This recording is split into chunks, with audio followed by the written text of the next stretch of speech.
Mga K5 sensitibo nga balita. Sa banwa kang lawaan, isara ka menor de edad nga bata nakaagam kang patal nga pilas saan nakadyang lubot matapos ginlabo kang anang kaugalingan nga tiyo. Diya ang detalye kang balita.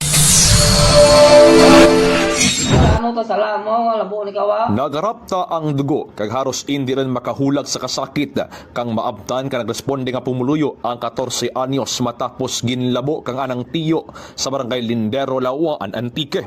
Pasado alas 3 kang kasanagan, Abril 14, samtang nagahapa-hapa ang biktima sa balikang anang lola, agad magpuro pahuway, kang dyan ginsulod kag ginlabo kang sospek. Panaysayan ni Nanay Josie, lola kang biktima, kag tiya man kang sospek, samtang nag-CR na hangis na lamang tana, kang hinali lang nagsulod ang sospek.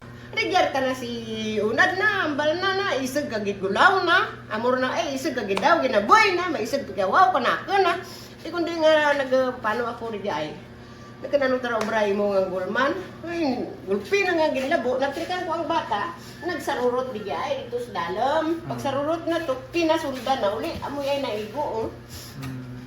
Nagguwaay ako ay may pubyarman mo. Ako kananda kaya ginbalbal. Mabay ka ng bugto. Yay, akan niya ay. Pag abot ka nagresponde nga kagawad kag pira ka mga pumuluyo, anda na abtan nga naghapaan kag nabulit kang kagalingan nga dugo ang minor de edad. Ang sospek nga tiyo gilayon nga nagpalagyo. Suno sa panaysayan kang pira ka mga nakasaksi, antis pa man ang tiyang krimen, may wala pag-insendihan sa tunga kang biktima kang sospek, ginapahayag nga ginsumbag kang tiyo ang anang hinablos, kagja ang nagbato. Gintumba kang hinablos ang motor kang anang tiyo, nga mo naman ang pagdugang kang kagat kang sospek, kag namanan nga ang darwa, lunsay sa impluwensa kang makahurubog kay rimnon. Para protektado sa hilana, trangkaso kagubo, mag D3 Bio. Sa D3 Bio, dasig ka magayo.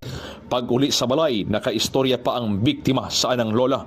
Nagbalik, nagkarindir lang to magbalik sa sarumalan sa gapa kung po sa hindi, pag abot na ka ng 5 di sa nagsanagran, karoon lang nagkasagapa.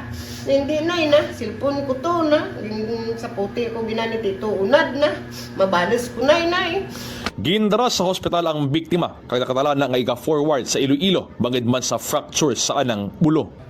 Kung sino man may bulawanong tagipusuon nagapangayo kami kabulik para sa kanapo, ay wara kami kaya kung sino lang iyang may rigyan nga maluoy sa kana apo. Nag-unta tulad sa pag-eskwela ang 14 anyos nga biktima, bangid man sa kapikaduhon, kada katrabaho rin lang agad makabulig sa anang iloy kag lola, bangit ilo man sa anang amay.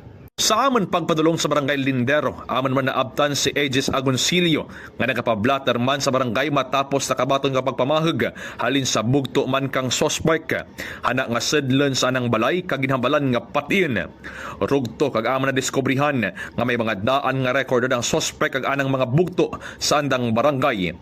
Daan na nga record ay karwan nakabisis na balik sa prisuhan man. Pero pagkakilala mo ka na kap, magoy. Kung malingin lang amo lang manda nga pero kung okay lang man pero garing kung malingin gid gagawa gid ang anda nga batasan mo lang nga amori aga pang mga tao. May kami update kung din siya pero hindi ko lang pag-i-divulge under investigation pa man. Pero naga-prepare na para mag-file ng kaso. So kinahanglan lang naman ng mga dokumento na para ma-attach dito sa ating pag-file ng kaso. Pwede siya ma-file sa filean sang frustrated murder or homicide. Sa kadya mga K5 na kapanawagan o kung nakapangayon dito ang bulig, ang pamilya kang diyang biktima para sa pagpabulong kang diyang bata. Balita, nagpapenta sa Ibanwa kang Lawaan. Ako si K5, Jason Grafanes Sapa. Para sa kampiyon ng mga balita, serbisyo publiko kag kalingawan sa Antique. Ang kampiyon ng stasyon K5 News FM. Ang D3 Bio, himo sang extra virgin coconut oil nga gin-opdan sang vitamin D3. Sa D3 Bio, dasig ka mag-ayo.